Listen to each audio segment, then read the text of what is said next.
গল্পের নাম হারানো হাসির রং। একটি ছোট গ্রামে থাকত রাহাত নামের এক ছেলে।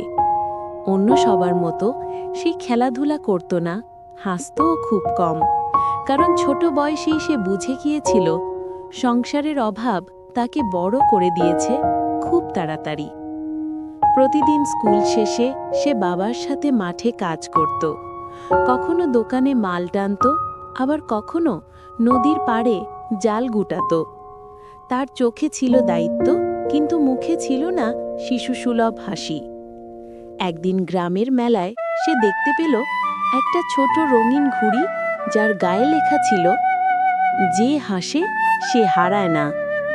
ঘুড়িটা কিনে আনার টাকা তার ছিল না, কিন্তু সেই কথাটা তার মনে গেঁথে গেল। সেদিন প্রথমবার সে নিজের অজান্তেই একটু হেসে ফেলল। সেদিন থেকে রাহাত ঠিক করল, যত কষ্টই আসুক সে হাসি হারাবে না। পড়াশোনা আর কাজের মাঝেও সে খুঁজে নিতে লাগল ছোট ছোট সুখ। আকাশের নীল রং, পাখির ডাক, মায়ের হাসি মুখ। বছর কেটে গেল, রাহাত বড় হলো।